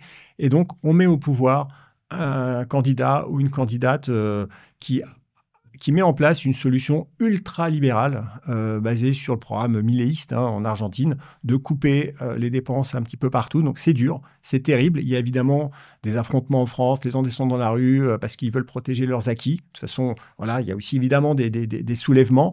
Mais l'exécutif tient bon, on coupe les choses, on met en place une réforme fiscale. La France devient attractive. Elle permet en fait aux gens de venir, de s'installer. On simplifie un petit peu tout. Simplification fiscale, simplification administrative. On retire les normes, on retire la réglementation. Enfin, pas tout, mais une grosse partie, parce que le nombre de normes, c'est n'importe quoi en France. Et donc, on facilite l'entrepreneuriat. Les investisseurs à l'étranger se disent « Waouh, il se passe un truc en France ». Ils arrivent, ils viennent, les capitaux arrivent. Des investissements se font, les Français rentrent de l'étranger avec leur patrimoine, avec leur capital, en se disant il se passe quelque chose, il y a vraiment un mouvement positif, et donc la création de valeur se fait, les réformes, la fiscalité, en fait, les recettes fiscales augmentent, on arrive petit à petit à redresser la situation, à remonter la note de la France, et à reconstruire en fait un État qui est souverain, qui fonctionne, mais qui n'est plus un État non plus providence, qui va se concentrer sur ces éléments régaliens, privatisation de l'éducation nationale, privatisation en fait des systèmes de santé, avec quand même une sécurité sociale, mais quand même assez limitée, des remboursements plus automatiques partout. Enfin bon, il y a tout un tas de mesures qui peuvent être prises à ce niveau-là. Donc c'est des mesures effectivement ultra libérales, mais qui, à mon sens, sont les seules qui permettraient à la France de se relever. Alors, je reviens du coup maintenant plus sur l'entrepreneuriat. Donc, tu l'as évoqué, mais il y a eu récemment une interview de toi dans Le Figaro. Et il y a eu donc une phrase sortie de son contexte qui a fait le titre. Il vaut mieux quitter la France. Donc, Oui. pour reclarifier tout ça, quel serait ton message, toi, aujourd'hui, pour les jeunes qui veulent entreprendre en France ou pas? Qu'il faut retrouver de l'espoir. En fait, le plus gros problème que je vois chez les entrepreneurs qui veulent se lancer ou qui sont déjà là, c'est qu'ils sont dans l'incertitude. Ils se disent, quel va être mon avenir dans 5 ans, dans 10 ans, ma famille? Pourquoi est-ce que je bosse? Pourquoi est-ce que je travaille 10, 12 heures par jour pour payer à l'État en fait, un maximum de choses, hein. Il y a les taxes, il y a l'URSSAF, il y a tout. En fait, on est ponctionné. Et on s'est dit, en face, en plus, j'ai rien. C'est-à-dire que le système de santé se pète la gueule. Et en plus, on me crache à la figure. On me dit que c'est moi le responsable de tous les maux, etc., etc. Donc, il y a vraiment une perte d'espoir, une perte de sens. Il y a un flottement. Et il faut retrouver de l'espoir. En fait, c'est ça, je pense, dont les entrepreneurs ont besoin. Il faut retrouver de l'espoir. En fait, il faut croire à nouveau en quelque chose. En fait, c'est ça le sujet fondamental. Et quand je disais que il faut regarder un petit peu ce qui se passe ailleurs, bon, déjà, les voyages forment la jeunesse. Je pense que c'est important pour quelqu'un de jeune d'aller voyager, d'aller voir ce qui se passe ailleurs, hein, indépendamment de toute notion entrepreneuriale. Mais aujourd'hui, force est de constater que quand on regarde d'autres pays qui, eux, qui veulent accueillir en fait les entrepreneurs, ceux qui veulent créer de la valeur, on se dit, bah oui, c'est difficile de résister en fait au chant des sirènes. Et c'est malheureux. Mais c'était là le sens de mon message. Mais aujourd'hui, moi, j'ai envie de dire aux entrepreneurs français, il faut rester en France et qu'il faut retrouver en fait cette forme d'espoir et qu'ensemble, collectivement, on pourra réussir chacun de manière individuelle à créer de la valeur et à relancer quelque chose. Et c'est un peu tout le sujet en fait du projet que je veux lancer.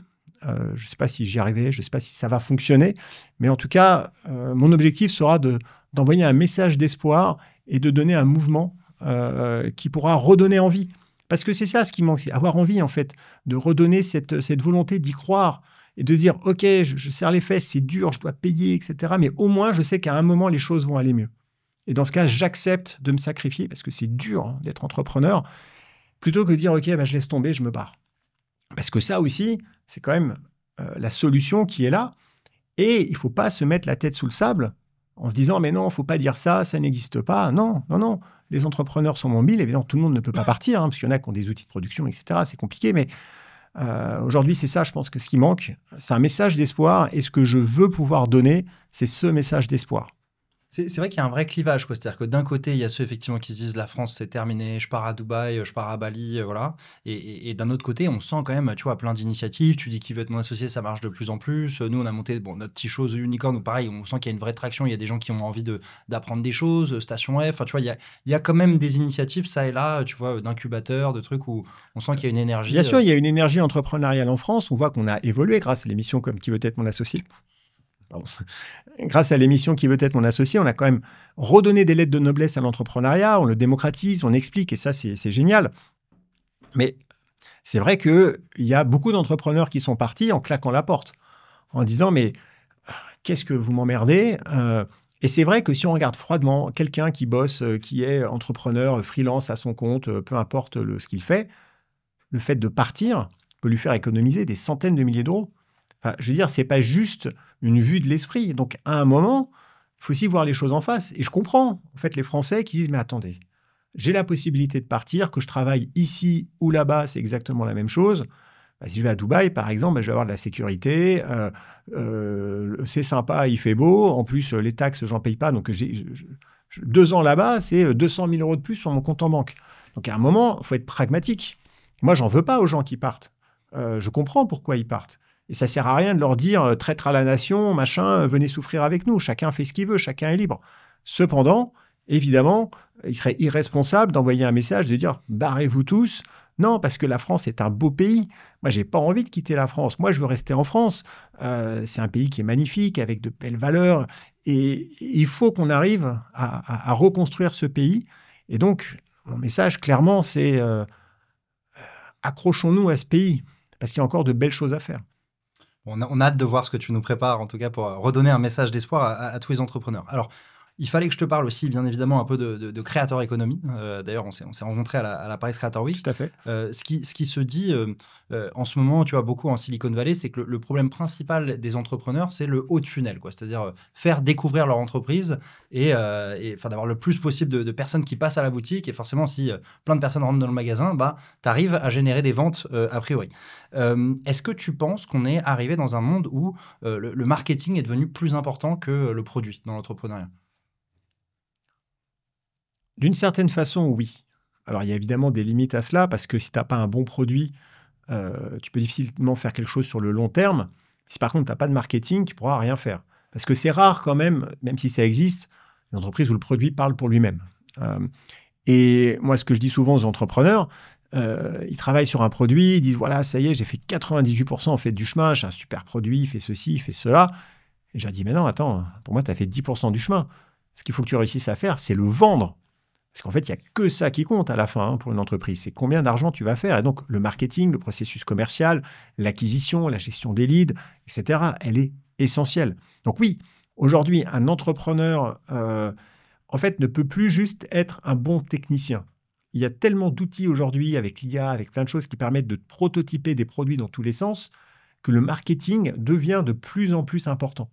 Parce que peut-être qu'il y a 10 ans, le produit pouvait parler pour lui-même parce qu'il était très innovant, que c'était incroyable, c'était une vraie différence. Maintenant, avec la capacité de pouvoir créer plein de choses dans tous les sens, c'est de plus en plus difficile de faire un produit vraiment révolutionnaire. Tout le monde a accès à la capacité de créer. Donc ceux qui peuvent changer, eh bien, ce sont ceux qui vont avoir le meilleur marketing. Alors après, évidemment, si on a un super marketing et qu'on a un produit pourri, on va peut-être faire un coup, Ouais. mais on ne va pas durer. Donc, ça ne veut pas dire qu'il faut faire que du marketing et on s'en fout du produit. Ce n'est pas ce que je veux dire. Mais je remarque quand même que la balance, en fait, a évolué. Avant, le produit était peut-être plus important. Maintenant, le marketing devient extrêmement nécessaire pour pouvoir assurer le développement de la boîte. Tu préfères un entrepreneur qui a un marketing 8 sur 10 et un produit 6 sur 10 que l'inverse, quoi? C'est difficile de dire d'un point de vue général, mais oui. Parce que je me dis, le produit, on pourra toujours l'améliorer. Parce que, en tout cas, je pourrais, moi, trouver des bons ingénieurs, des bons techniciens, des bons développeurs. On va pouvoir améliorer le produit. Enfin, je me sens plus à l'aise. Alors que quelqu'un qui va faire du bon marketing, c'est plus difficile. Je prends un exemple concret. Dans la saison 1 de Qui veut être mon associé, il y avait 2 frères, les tontons afro, qui sont arrivés pour pitcher un restaurant de plats africains. On voulait faire une franchise. Bon, le produit, OK, c'était bon. Le poulet directeur général, j'adore. Mais en fait, j'ai investi. Pourquoi j'ai investi? Parce qu'ils avaient un marketing de malade. Okay. Ils étaient sapés, ils avaient un discours intéressant. Ils avaient vraiment une marque. Et c'est ça qui fait le succès du restaurant. Évidemment que les plats, c'est super, c'est bon, mais les plats ne suffisent pas. Et donc là, typiquement, c'est un exemple où, à produit égal, en fait, il y en a un qui a du marketing et puis l'autre qui n'aurait pas de marketing. Et j'ai investi sur le marketing. Parce que c'est ça qui va permettre de créer une marque, d'ensuite faire une franchise, de développer, etc. etc. Donc, clairement, aujourd'hui, quelqu'un qui a un bon marketing arrivera forcément à mieux tirer son épingle du jeu. Et ce qui pourra sembler injuste, parce qu'il y a beaucoup d'ingénieurs qui développent des trucs super, ils se regardent leurs concurrents, mais leur produit, c'est de la merde. Pourtant, ils vendent 10 fois plus que moi. Bah ouais, parce que le marketing, il est meilleur. Et ça, c'est terriblement injuste. Mais bon, c'est la vie. Hein. La vie, elle n'est pas toujours juste. Est-ce que c'est dans cette logique-là, du coup, que toi, tu as monté ta chaîne YouTube? Là, tu as une chaîne YouTube qui fait quand même vraiment beaucoup de vues, qui est en train de prendre beaucoup d'abonnés. C'est par rapport à ça, du coup? Alors, c'est parce que, oui, j'ai cette volonté de pouvoir avoir plus de reach. Le reach, c'est quoi? C'est la visibilité, la capacité d'adresser en fait un certain nombre de personnes. Oui, c'est du marketing, évidemment, mais qui est couplé, je pense, à une véritable envie authentique de partager des choses. Parce que il ne suffit pas de parler dans un micro pour que ça fonctionne, il ne suffit pas de produire du contenu pour que ça fonctionne. Aujourd'hui, pareil, produire du contenu, ça devient de plus en plus facile. Avec un téléphone, il y a plein d'outils d'IA, de montage automatique. N'importe qui peut arriver et faire un contenu de qualité, en tout cas dans sa prod. Par contre, c'est vraiment la valeur ajoutée, le contenu, en fait, la substantifique moelle du contenu qui va être importante. Et je pense que ce qui fonctionne avec moi, ou ce qui a fonctionné sur la chaîne YouTube, c'est qu'il y a une authenticité. C'est-à-dire que, par exemple, la vidéo sur la taxe Zuckman, qui a fait vraiment beaucoup de vues et dont beaucoup de gens m'ont parlé, bah, je me suis assis et je l'ai faite. C'est-à-dire que je n'avais pas de script, je l'ai fait en une prise. Et donc, c'était authentique. Ouais. C'est peut-être pas parfait.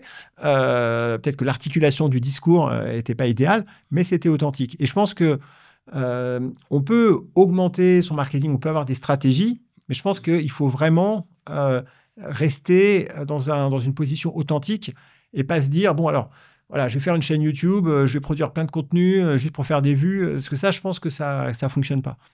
En fait, je trouve ça, elle a vraiment explosé, parce que j'ai regardé récemment, je crois qu'elle était à 250 000 vues, et je ne sais pas si tu sais, mais récemment, YouTube a arrêté de compter les vues des personnes qui utilisaient des ad blockers, quoi. Donc, du coup, en vue dans l'ancien monde d'il y a 3 mois, c'est 2 à 3 fois plus. Et on le voit sur ta vidéo, notamment, je crois qu'il y a 6 000 commentaires sur les 250 000 vues. Ouais, c'est énorme. On voit le ratio de commentaires qui tout vraiment à fait. explose. Effectivement, j'étais assez impressionné. Moi, je ne pensais pas que cette vidéo allait... Je l'ai faite un peu vraiment en réaction, quoi. Et on vous la mettra en lien pour ceux qui ne l'ont pas vu. Mais je pense que ce qui est très intéressant là-dedans, si je schématise, c'est qu'on a un riche va vous donner son point de vue, quoi, tu vois. Et je pense que personne n'avait osé le faire, tu vois. Tout le monde s'est dit, si je prends la parole, on va me défoncer, tu vois. En fait, les gens vont tellement me prendre pour le bouc émissaire de tous leurs problèmes que, tu vois, si j'ouvre ma gueule, je vais me faire défoncer. Ah bah, et je pense que, sûr. Au-delà de ton authenticité, je pense qu'il y a une forme de courage où les gars se sont dit, putain, il quand même des couilles de venir nous raconter qu'il a des millions et qu'il ne peut pas en payer et tout ça, quoi. Ouais, non, mais c'est vrai qu'effectivement, on peut se dire, le mec, le pauvre riche, le discours de victime, on va pleurer, quoi. Et donc, effectivement, j'ai eu beaucoup de commentaires et de remarques de ce style-là.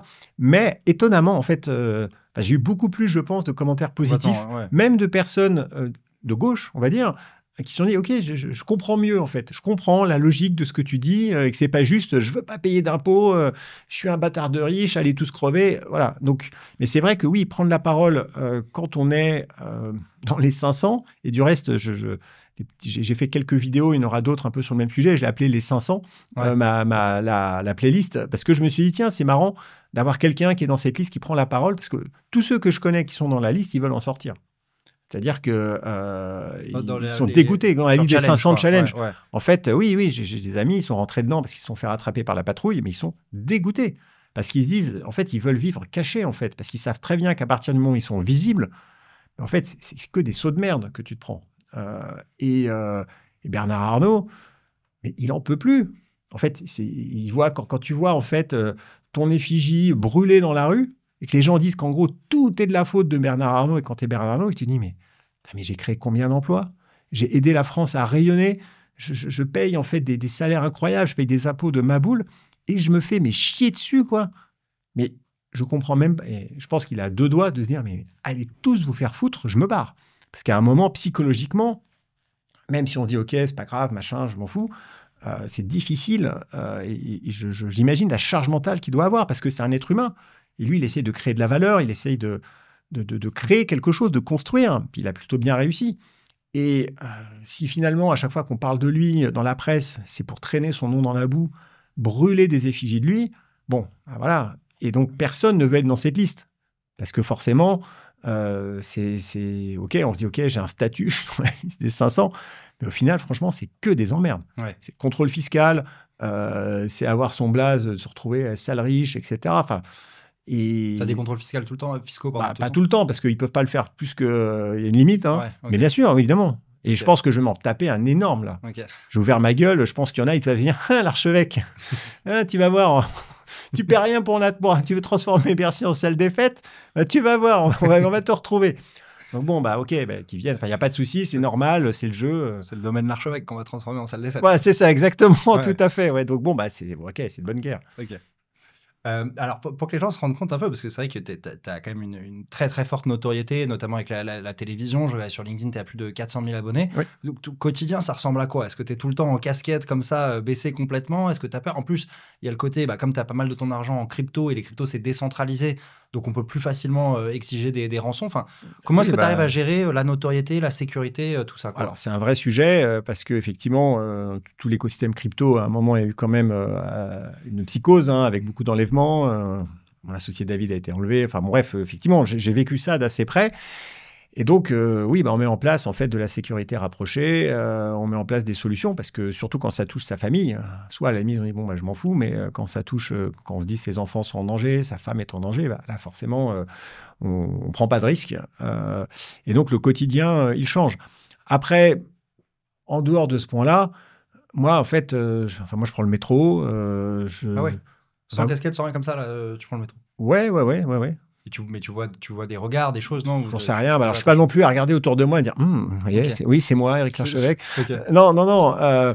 Oui, effectivement, en fait, des fois, tu accroches le regard de quelqu'un, il se dit, mais je le connais, tu vois. Ouais. Mais en fait, parfois, ça arrive que les gens me reconnaissent, mais ils sont toujours très gentils, tu vois. Donc, puis dans le métro à Paris, ça va, pas, tu vois, les gens vont pas arriver. Mais bon, il faut effectivement faire attention parce que quand tu as une société qui se divise, il peut se dire, regarde, c'est l'enculé de riche qui veut pas payer ses impôts. Voilà, je me prends un coup de 8-6 dans la gueule, putain, ça fait mal, une bonne canette.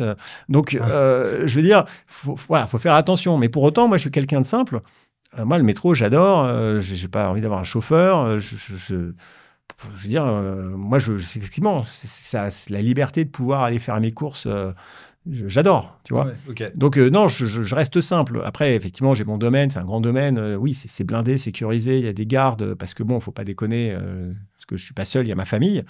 Mais sinon, non. Au quotidien, tu te balades sans garde du corps, sans rien, enfin comme ça, quoi. Alors, ça dépend. Ouais, ça dépend des moments. Ça dépend des moments, mais en tout cas, je veux dire, je suis quand même quelqu'un qui, je pense, est resté assez simple. Et si je vais aller quelque part, mon premier réflexe, c'est de prendre le métro. Après, on va me dire, attends, mais non, tu peux pas. Mais ouais. Et je n'ai pas de jet privé, je voyage pas en jet privé, je prends une commerciale. Par contre, le seul truc, c'est quand je prends le train, je suis en première classe. Ça, voilà, ça, j'avoue. Parce qu'effectivement, tu es un peu plus tranquille, tu peux bosser.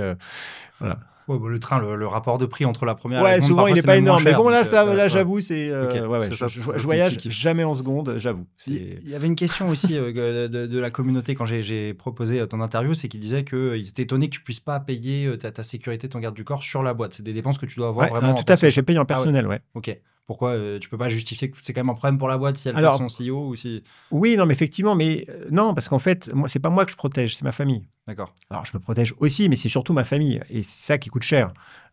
Et donc, c'est un abus de bien social de protéger sa famille, parce que ma famille, elle n'est pas salariée de mon entreprise, tu vois. Et donc, ça pose un réel problème, et c'est une des demandes qu'on avait fait au ministre Retailleau quand on avait été le voir lors d'une réunion avec justement toutes les personnes de l'écosystème crypto, c'est de dire attendez, j'ai pas envie d'être qualifié en abus de bien social. Et donc là, ouais, c'est quand même abusé de se dire que si on protège sa famille parce qu'on a un travail dangereux, qu'à la fin, on vienne nous requalifier en abus de bien social, qui est quand même du pénal. Enfin, ça rigole pas du tout, quoi. Alors, j'ai proposé donc à la communauté de poser une question, et je posais la question qui était la plus likée du coup par la communauté. Donc, cette question nous vient de Morgane, qu'on remercie, qui te dit donc bonjour Éric Larchevêque, j'aimerais beaucoup vous entendre sur la question du give back. À une époque où les besoins sociaux explosent, pourquoi voit-on si peu d'entrepreneurs à succès mobiliser leur argent, leur influence ou leur communauté pour soutenir des causes d'intérêt général? À part des initiatives ponctuelles comme le Z-Event, incroyable collecte avec 16 millions cette année, les exemples restent rares. Pensez-vous que les entrepreneurs à succès ont un rôle, voire une responsabilité, à jouer dans le financement d'actions sociales et associatives? Un grand merci par avance. Déjà, merci Morgane pour cette magnifique question. Oui, je pense qu'un entrepreneur, en fait, il a la possibilité d'impacter son environnement. Et du reste, il le fait pour impacter, il est là pour construire, etc. Je pense que chacun a ses causes. Moi, ma cause, ce qui m'intéresse, c'est le développement local, et notamment la ville de Vierzon, peut-être parce qu'il y a cette histoire familiale où il y a eu cette désindustrialisation, la ville a souffert, et vraiment, ça a été terrible pour la ville. Et quand je suis revenu et que j'ai eu la possibilité, avec Ledger, de nous installer là-bas, de construire une usine, de redonner un petit peu d'espoir, si je puis dire, un petit espoir à la ville, j'ai vu que ça avait fait du bien et que ça a attiré d'autres business, etc. Et donc, j'ai continué de développer à Vierzon, j'ai créé un incubateur, le BQ Village by CA, il y a des startups locales qu'on essaye d'aider. J'avais créé AlgoSup, qui était une école de développeurs. Malheureusement, au bout de 5 ans, ça n'a pas fonctionné. On a dû la liquider, on n'a pas réussi à trouver notre modèle. Comme quoi, je veux dire, on n'est pas des magiciens, on tente des trucs et ça foire. J'ai aussi créer le NEST, c'est le nouvel espace des sciences et technologies pour apporter aux enfants, aux écoliers de la région des cours de sciences pour dire qu'il n'y a pas qu'à Paris, en fait, qu'il y a le Palais de la Découverte ou d'autres choses, la Cité des Sciences, de financer ce genre de choses. Donc, j'ai créé un fonds de dotation dans lequel j'ai mis de l'argent avec mon épouse pour financer ça, en fait, dans l'éducation scientifique. Et je le fais au niveau régional. Donc, moi, à titre personnel, c'est ce que j'ai fait. Je suis revenu dans ma région et j'ai essayé d'impacter ma région à mon petit niveau. Et c'est comme ça que moi, j'estime pouvoir potentiellement contribuer à réduire un petit peu les inégalités. Parce que je suis sensible aux inégalités. On peut se dire, il est riche, il s'en fout. Non, je suis sensible aux inégalités. Mais ce qui ne veut pas dire non plus que je vais prendre tout ce que j'ai et puis faire un chèque à l'État. Voilà, à un moment, il faut aussi être raisonnable. Parce que si je dis ça, il y a tiens, si tu es sensible, donne tout ton argent à l'État. La différence, c'est que moi, je considère que je peux utiliser l'argent que j'ai de façon plus efficace que l'État. Et donc, puis j'ai le droit de faire ce que je veux aussi. Mais donc, en tout cas, j'ai ce type de démarche. Et je pense que les entrepreneurs doivent le faire. Quand tu vois Xavier Niel, il a énormément renvoyé à l'écosystème. Avec Station F, avec tous les investissements qu'il a fait. Il contribue beaucoup à l'écosystème. Et j'aimerais voir plus d'entrepreneurs qui peut-être déjà reviennent dans leur région pour essayer de la soutenir. Parce que c'est important d'avoir des voix locales qui viennent se positionner sur un territoire. Puis après, je connais aussi des entrepreneurs qui investissent dans des causes. Ça peut être le climat, ça peut être le handicap. Enfin, je veux dire, il y a vraiment plein de sujets sur lesquels on peut se positionner. Mais c'est une des manières, du reste, qui permet de faire un peu fonctionner cette notion de retour et d'aide. Dans un environnement ultra-libéral où l'État n'est plus là pour distribuer de l'argent, c'est aux entrepreneurs de rediriger un petit peu leurs fonds vers des causes qu'ils peuvent choisir pour contribuer à aider un petit peu aussi les autres citoyens, que ce soit dans la santé, pour le développement durable, en fait pour plein de sujets, parce que chaque entrepreneur a un petit peu ses propres causes, mais c'est comme ça aussi que ça pourrait fonctionner. Et je pense que les entrepreneurs, en utilisant cet argent, sont peut-être plus efficaces que l'État. Parce que, et je terminerai là-dessus, un entrepreneur qui amasse beaucoup d'argent, ou quelqu'un qui amasse beaucoup d'argent, il n'en a pas besoin. Je veux dire, moi, je n'ai pas besoin d'1 milliard, 10 milliards, je m'en fous. Enfin, je veux dire, ça ne va pas changer ma vie, en fait, parce que je n'ai pas de montre, je n'ai pas de bijoux, je n'ai pas de jet privé, enfin, je n'ai pas de bagnole, enfin, j'en ai une, mais Par contre, on peut impacter et utiliser cet argent pour impacter. Et donc, c'est pour ça que, au final, l'entrepreneur, lui, il récupère de l'argent et il se dit, je vais pouvoir impacter encore plus de la manière dont il sait le faire, c'est-à-dire en entreprenant. Et on peut aussi entreprendre en impact, en donnant des choses, en ayant des initiatives qui vont venir aider à différents niveaux. Donc ça, je crois que c'est un modèle qui peut fonctionner. Il ne faut pas croire que tous les entrepreneurs sont des égoïstes et qui vont garder tout l'argent, s'asseoir dessus en mode Picsou. La plupart des gens qui ont réussi, à un moment, ils veulent redonner. Ils se disent, OK, le système m'a aidé d'une façon ou d'une autre, et donc je le redonne, mais selon mes propres termes. C'est-à-dire que je n'ai pas envie de me faire ponctionner de tout ce que j'ai par un État qui va dilapider de toute façon tout ce que je vais lui donner, mais je suis prêt à redonner à la société, mais selon mes propres termes. Très clair. Ta réponse, c'est oui, ils ont une responsabilité de faire Oui, du il y a une feedback, mais selon responsabilité leurs propres morale, bien termes, sûr, et tout sans à fait. passer par l'État, quoi, forcément. Et je pense qu'on est plus efficace à avoir un impact à notre niveau avec notre argent en le fléchant là où il peut y avoir, là où on peut faire une différence. Alors, je t'ai prévu une petite surprise maintenant, Eric, c'est que je vais te poser un certain nombre de questions et tu dois répondre par oui ou par non, a priori. Ok. On va dire que tu as le droit à un joker, si tu veux. Ok. Donc, première question, est-ce que l'argent, ça rend heureux? Oui. La France est-elle un pays de reproduction sociale? Oh. Oui. Les riches devraient-ils payer plus d'impôts en France? Oui. Est-ce qu'il faut toujours entreprendre en France? Oui. Si la taxe Zuckman passe, est-ce que tu quittes la France? Oui. L'euro finira par s'effondrer. Ah oui. Ledger va valoir un jour plus de 10 milliards. Oui. L'IA est-elle dangereuse? C'est compliqué comme question, mais oui. La liberté est-elle plus importante que l'égalité?